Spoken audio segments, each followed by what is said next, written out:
Islam de kagak lupa dulak maah bak drone yang beber di balai bertuahnya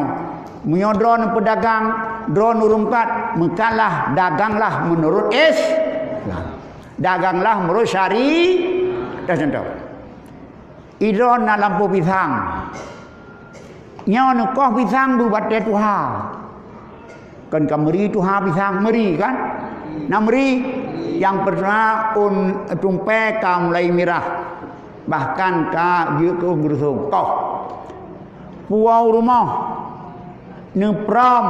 dalam tung paling-paling nebuh ulimeng lewro mupra kamasa kalaget meh 20 put pisang ayam bau kodeng padu ke baiti 20 ribu urang belau mangat drone halil pakan asli barang mantang original sinau kenyang dekedi dak dekedi to baro to tungku to wale to awati to habu ya batal pajoh pisang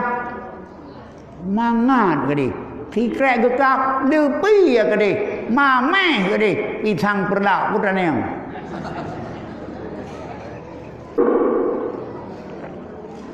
nyanekeun bayon mabru dak urus dadam kemenan karena menggeriat karena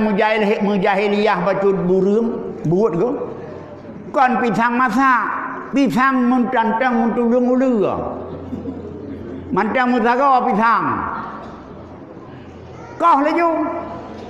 dia koh laju puau rumah boh lantung minta karbet puduk karbet mumparan di masak lewro ka lagi meh 20 put ba kena perlak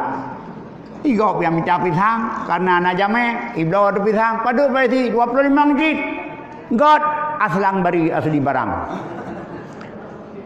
kenyang himirah kade patai pajoh di jame patai buka nunggu kakru hati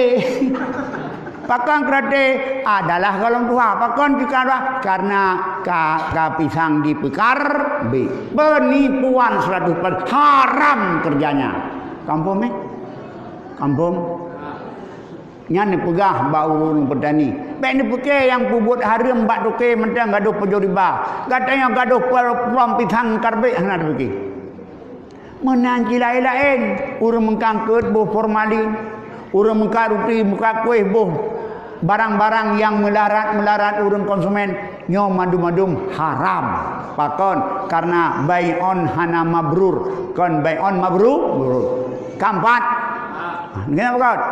olehnya dema adalah Rasulullah sallallahu alaihi wasallam ni balong ilmi akhlak